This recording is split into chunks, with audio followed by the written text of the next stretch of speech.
Our topic today is functions from AS Math. So firstly, what is a function?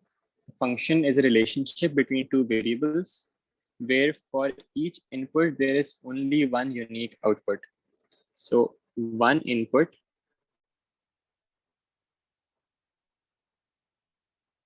gives only one output.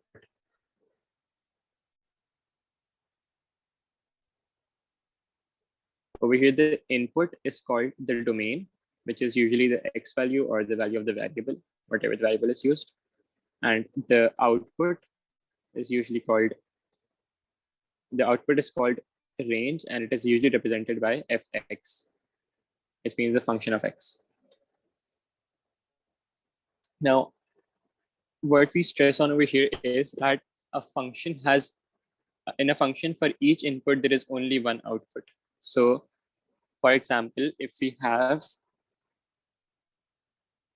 a linear equation, a linear function, that will be a straight line with some gradient. So for example, this is the line.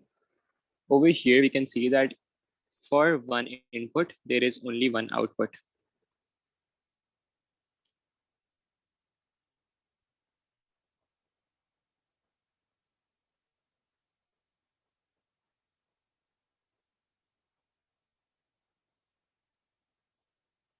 Or you can say that for each domain, there is only one range.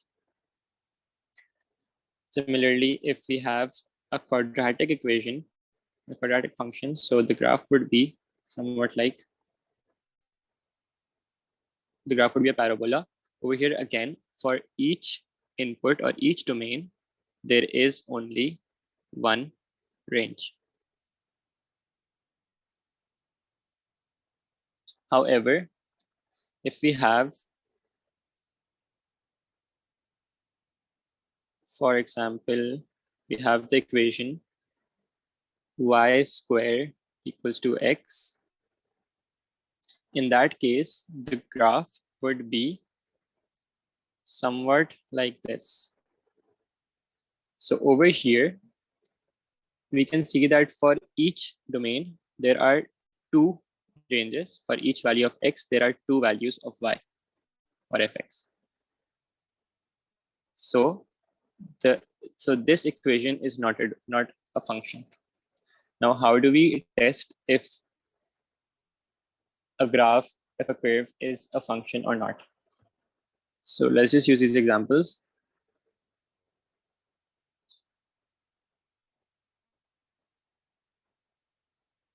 The method to test for a function is the vertical line test.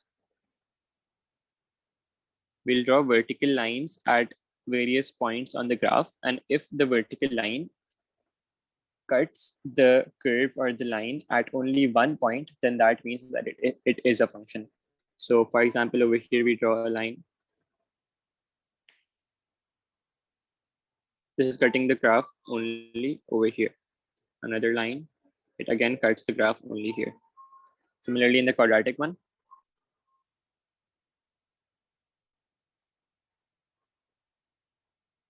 however, in this graph, y square equals to x, if we draw the vertical line, it will cut the graph at 2 points. So this means that y square equals to x is not a function.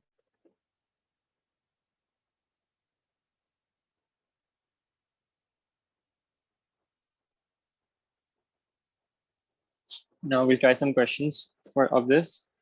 So the first question is that find the range of each of these functions. So we are given the domain of a function and the function, and we have to find its range. So for example, if we have a linear graph, I'll be using graphs to better understand what each function represents. So over here, if we draw a rough sketch of the graph, the y-intercept would be -7, and the x-intercept would be 3/2, that is, sorry, 7/2, that is 3.5. So this would be the line. Now we have to find its range if the domain is from -3 till 2. So if we have x as -3, the value of fx is coming 2 times minus 3 minus 7, that is, sorry, minus 13. And if we have fx as, if we have x as 2, then it's 2 times 2 minus 7, that is minus 3.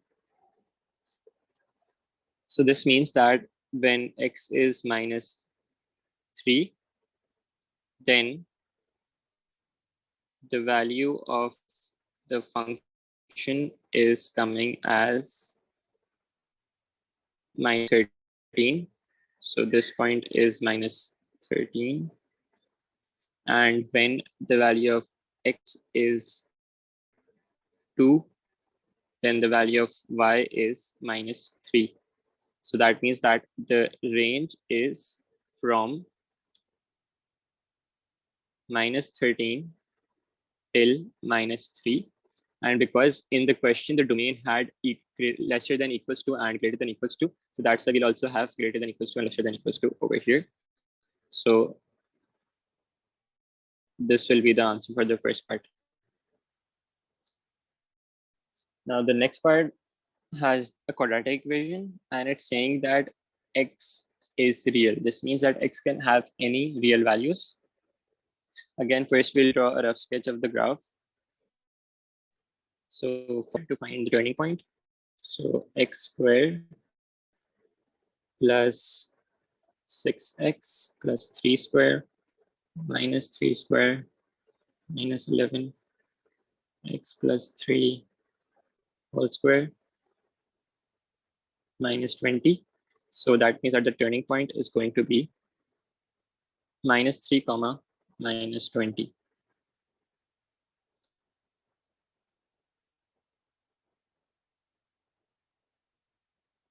So the turning point was minus 3 comma minus 20. For example, this is minus 3 and this is minus 20. So this should be the turning point, and that is the minimum point because the value of the coefficient of x squared was greater than 0. So roughly the graph would be somewhat like this.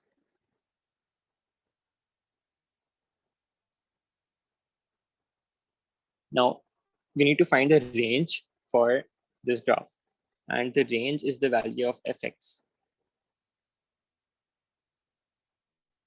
And from this graph, we can see that fx has all values above minus 20. Minus 20 is the minimum point, and all values above minus 20 are the outputs of this function. So the answer to this would be fx is greater than or equals to minus 20. So from this, we understand that if we have any quadratic equation as our function and we have to find its range, then we can say that the range is, for the range, we'll first find the turning point. If the turning point is maximum, and it's x comma y, then the range would be fx is less than or equals to y. And if the turning point was minimum,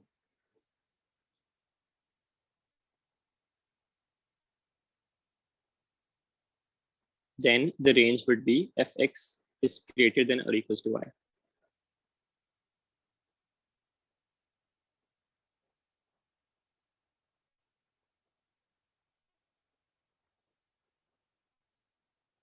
One more thing, the e over here, this expression means that x is a part of all real values. E means that's epsilon. It means that part of, and r means all real values. So this means x has all real values. And that means that it does not have complex values like under root with negative inside the under root. If there's a negative inside the under root, that means it's complex. So that will not be applicable over here. We have the next question. Fx is equals to 2 to the power x, sorry. This is our function and this is the range. Now this 2 to the power x means that it is an exponential function. How to draw graphs of exponential functions? So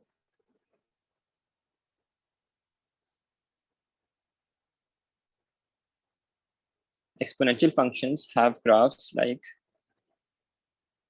this, and the x-axis acts as an asymptote. That means that the curve is parallel to it, but never touches it. It goes towards it, but never touches it. So over here, this value is 1, and we have to find its range. So for example, this is the point -5, and this is the point 4. Now first we'll find what is the value of fx at -5. This will be 1/32, and fx at 4 will be 2 to the power 4 equals to 16. So the range is fx is greater than or equals to 1/32, but is less than or equals to 16. So this is the answer. It means that over here we have 16, and over here, if you take the value, it's 1/32.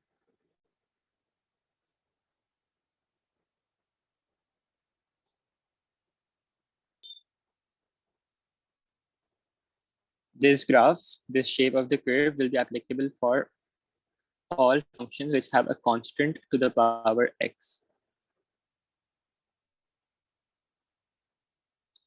The next question, if x is given as a quadratic function, x squared minus 2x minus 3, and x is real, means x has all real values, but the domain is restricted to -a till a.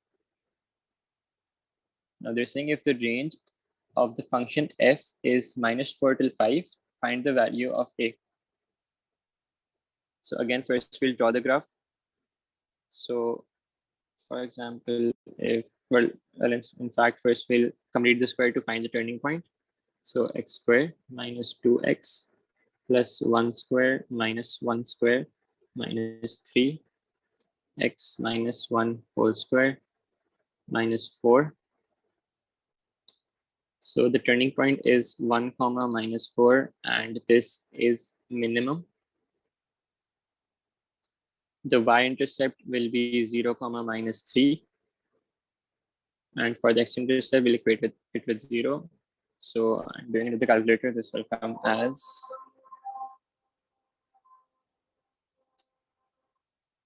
3 comma 0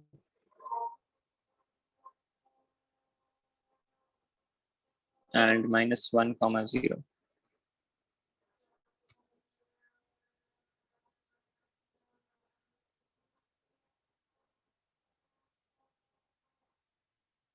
Now to draw the graph,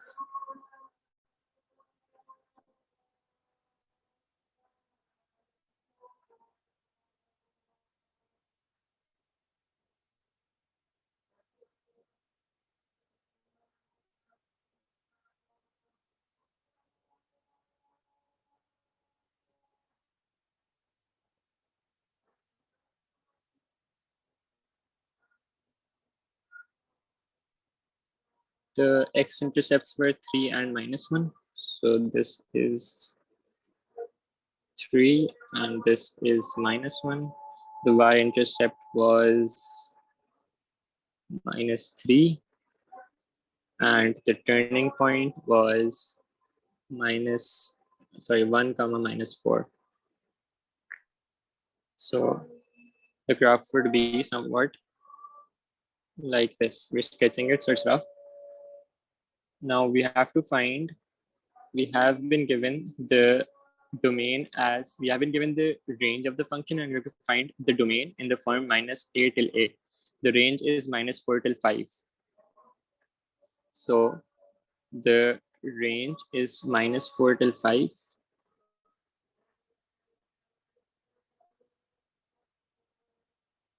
So first we'll find the value of x when fx is -4 and when fx is 5. So when fx is -4,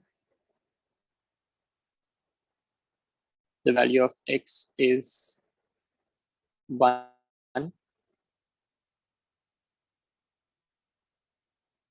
And when fx is 5,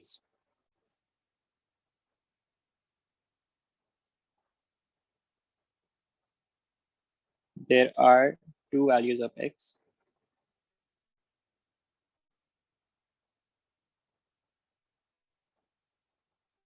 So we'll find these values.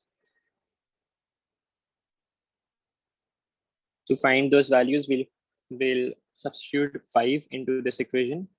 So that would be 5. Sorry, we'll equate this equation with 5. So that will be x squared minus 2x. 5 will be shifted on this side. It will be subtracted. So minus 8 equals to 0. The values will be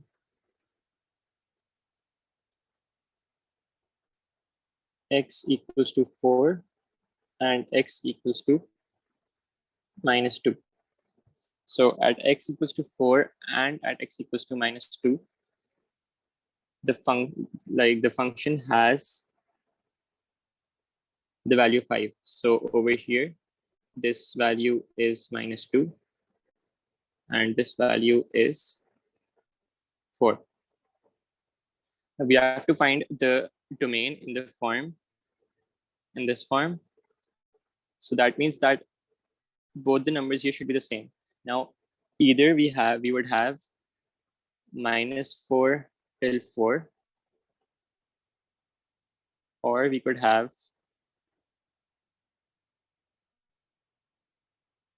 minus 2 till 2.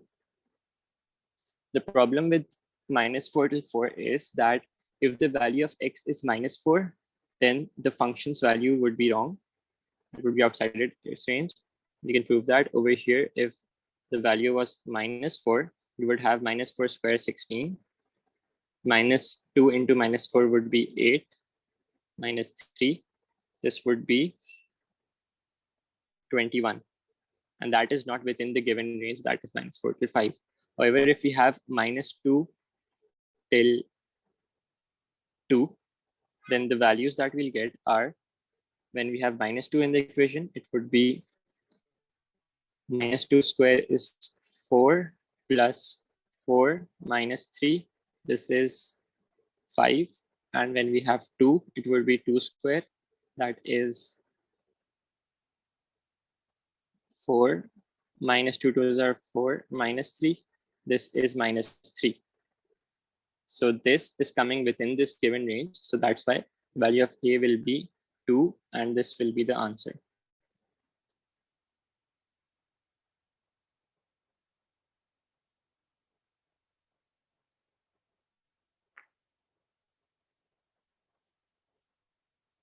The next part is types of functions. So there are two types of functions.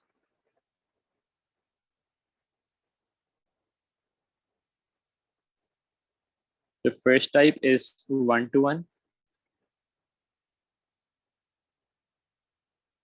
In one-to-one functions, for one-to-one functions, each value of y can only be, each value of fx or each range can only be obtained by one value of x or domain. So for example, if we have a linear function fx equals to 2x plus 2, if we have x1, we will have y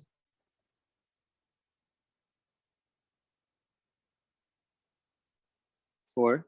If we have x2, we will have y 6. And if we have x3, we will have y 8. So for each value of y, there's only one value of x. The second type is many-to-one functions. In many-to-one functions, each value of y or each range can have more than one values of x, more than one domains. So for example, this is a quadratic function. If we have y equals to simply x squared, then if we take some values, for example, -1, 1, -3, and 3, -1 will give us 1, and 1 will also give us 1. Minus 3 will give us 9, and 3 will also give us 9. So we can see that each range can be obtained by two values of x by two domains. Now, how to check if a graph is a one-to-one function or a many-to-one function? So over here, we have the horizontal line test. If we have a linear graph, for example, this, we'll use the horizontal line test. That is, we'll draw horizontal lines. If they cut the graph at only 1 point, that means that it is a one-to-one function. However, if they cut the graph at more than 1 point, then that means that it is a many-to-one function. For example, if we have a quadratic graph,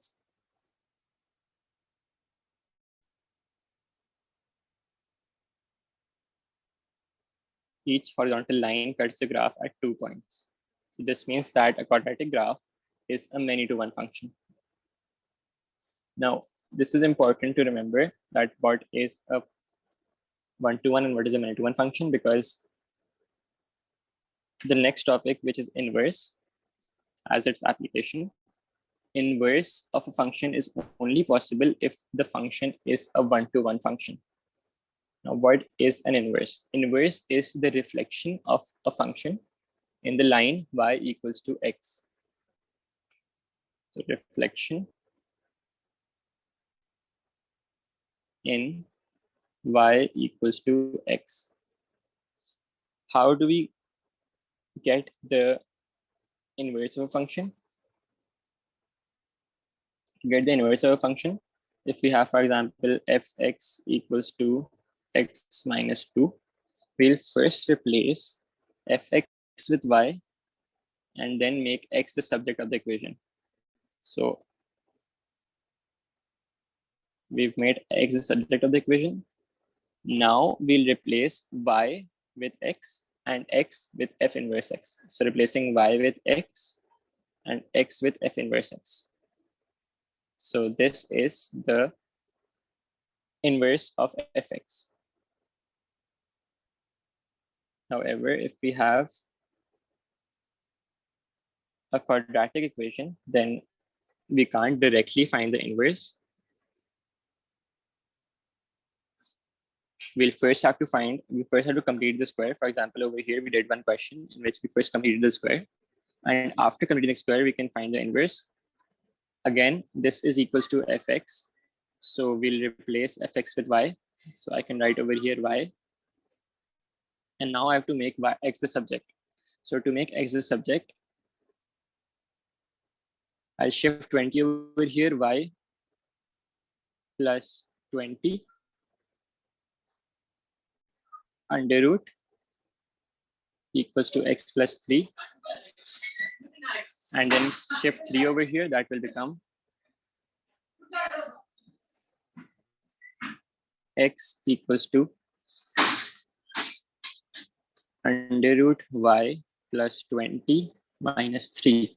But again, over here, there is a problem that when we're shifting the square root on that side, we have to write plus minus in place and before the square root. So how do we determine if you have to write plus or minus? So to get the inverse of a function, the function has to be one-to-one. However, in quadratic equations, we face this problem that quadratic equations are many-to-one functions. So that means that they wouldn't have an inverse. So to get an inverse of a quadratic equation, we have to make it a one-to-one function. Now, how can we make it a one-to-one function? This is called restricting a domain. If the domain of this quadratic equation, for example, if it had turning point at 3, minus 4, if we restrict the domain to this part, and this is now the graph. That is, we write the domain as x is greater than or equals to 3. So now the graph is the black line. In this case, now the horizontal line cuts the graph at only one point, and so now the inverse is possible. So if we have the domain as x is greater than or equals to the x coordinate of the turning point, then in front of, before the under root sign, we'll put a positive sign. However, if we had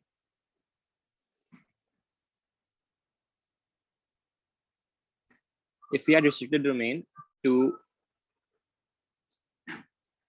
x is less than or equals to 3, then this would be our graph. So now, again, it's a one-to-one function because the horizontal line cuts the graph at only one point. And now, because it's less than, so we'd put a negative sign before the under root. So going back to that question, over here, let's suppose that instead of x is part of all real values, we'll write x is greater than or equals to -3. So since -3 is the turning point, the x coordinate of the turning point, so that means that this is a one-to-one function. And now over here, we have put a positive sign in front of the under root.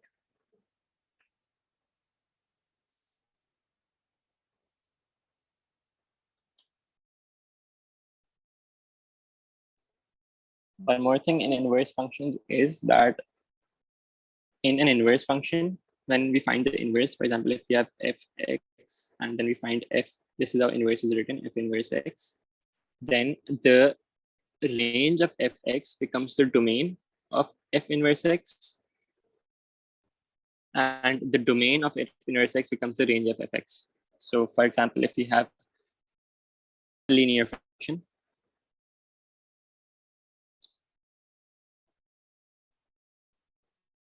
so for x and fx, if we have x value as 1, then fx would be 0. And if we have x value as 3, fx would be 4. And then if we have f inverse, x to f inverse x, then the range will become the domain and the domain will become the range. So first we'll find f inverse x for this function. F inverse x, for f inverse x, we'll replace fx with y. So we'll write y over here. And then we'll make x the subject. So y plus 2 equals to 2x, and x equals to y plus 2 upon 2. Now over here, if we substitute 0, first we'll replace y with x now, and x with f inverse x. So this is the inverse equation. Now over here, if we have x as 0, then y will be 1. And if we have x as 4, 4 plus 2 upon 2 will be 3. So we can see that the range has become the domain, and the domain has become the range. Now we'll use the same two functions and draw the sketch of them on a graph.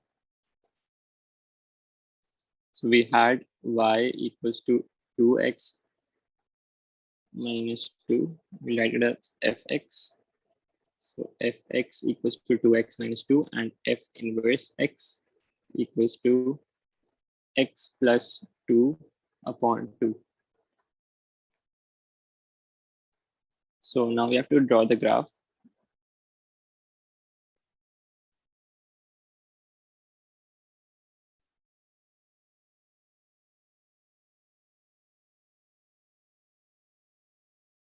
So we'll use the points that we found in the last page. These are when x is 1, fx is 0, and 3, 4. So 1, 0, and 3, 4.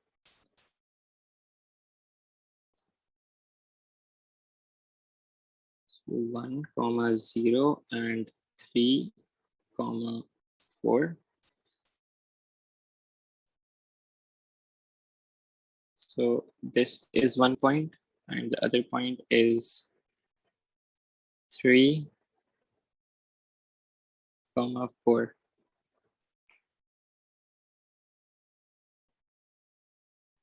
And then from the equation, we can see that the y-intercept is -2.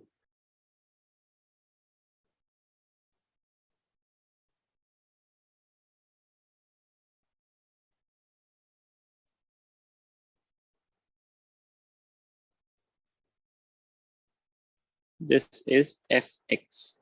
Now, I told you right earlier that inverse is the reflection in the line y equals to x. So for example, this is the line y equals to x. The inverse has to be a reflection in this line. So now the values, the coordinates for the inverse that we found were 0, 1 and 4, 3. So 0, 1 is this point, 4, 3 is somewhere here. And over here, if we simplify this, this would be x upon 2 plus 2 upon 2. 2 upon 2 is 1. The y-intercept would be 1, this point. So now drawing the graph of this in blue.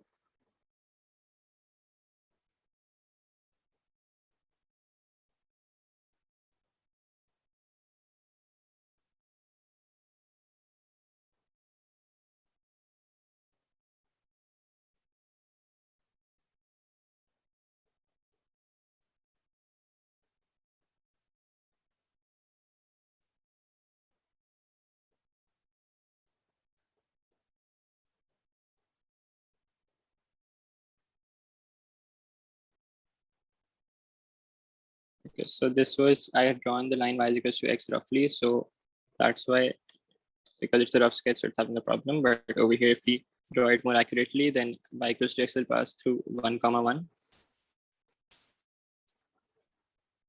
pass through 2, 2. It will pass 3 through 3, 3, and then 4, 4.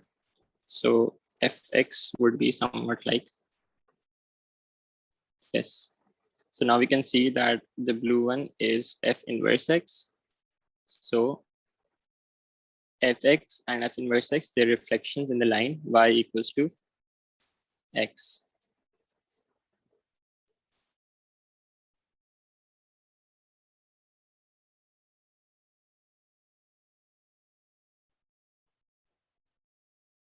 The next part of functions is composite functions.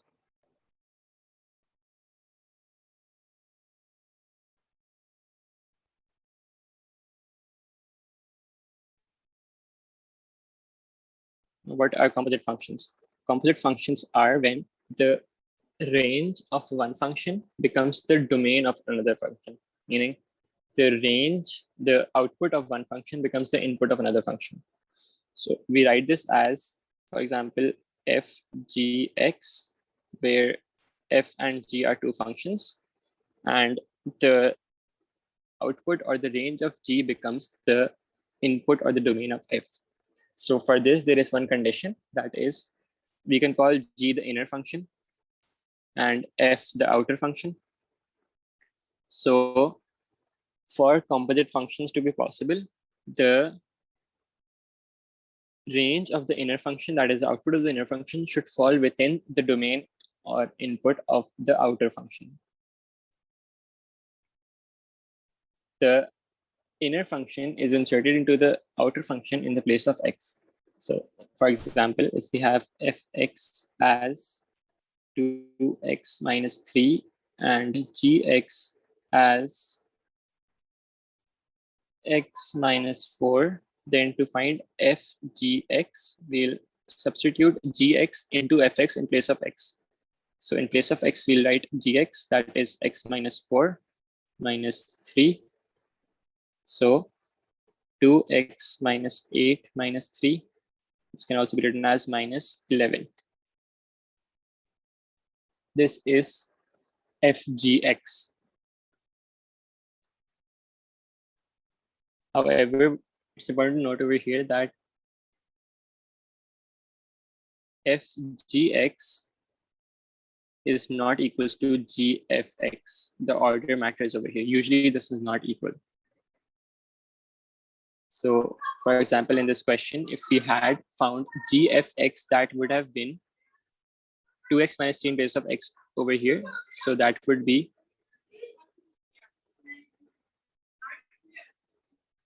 we'd replace 2x minus 3 over here. That would be 2x minus 3 minus 4. This would be minus 7. So these two are not the same.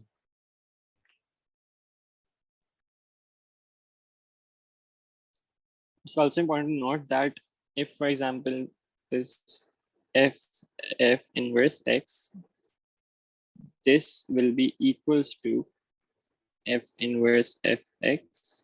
Over here, the order will not matter. And this, both these equations, both these composite functions will be equals to x, means they will always be equals to the input. For example, if we had x minus 6 as fx, then f inverse x will be x plus 6. So f inverse x will be f inverse in f, so that would be x plus 6 minus 6. This will be x plus 6 minus 6. 6 and 6 get cancelled. This is x. Same for f inverse fx. X minus 6 is substituted into f inverse x. So this is x minus 6 plus 6. This is again equals to x.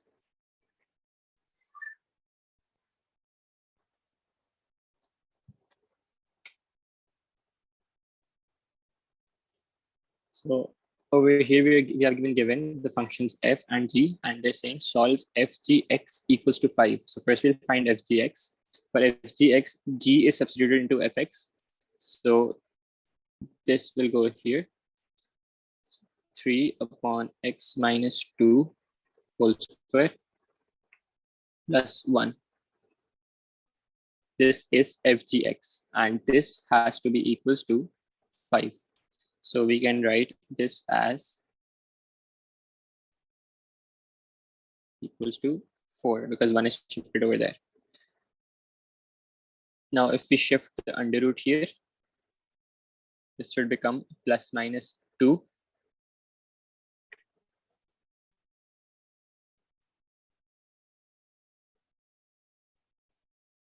So 3 upon x minus 2 can be equals to 2, and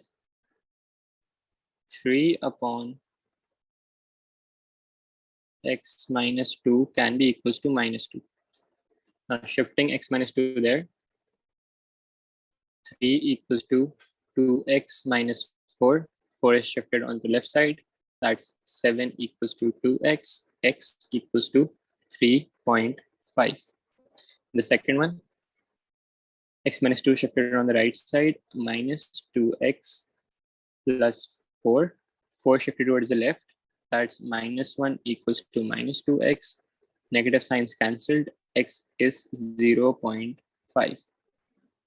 So there are two possible values of x if fgx equals to 5. The next question, we have been given again fx and gx, and they're saying that gfx equals to k has real solutions. So first we'll find gfx. Gfx means f is substituted into g. So that's 2 times x square minus 3x minus 5. 2x squared minus 6x minus 5. This is gfx. And gfx has to be equals to k. Now we'll shift k onto the left side. So this will become minus k equals to 0. Now this has real solutions, means that discriminant is greater than or equals to 0. So for discriminant, we have b squared minus 4ac greater than or equals to 0. B square will be minus 6 square. Minus 6 square is 36. Minus 4 times 2 times, I'll take minus common over here. So this will become 5 plus k, and then minus multiplied by this minus. So this will become plus, and then 5 plus k. So this is equals to 36 plus 40 plus 8k. This is greater than or equals to 0. So it's 36 plus 40, which is 76 plus 8k is greater than or equals to 0. 76 plus 8k is greater than or equals to 0. So 8k is greater than or equals to minus 76. K is greater than or equals to minus 76 upon 8. So k is greater than or equals to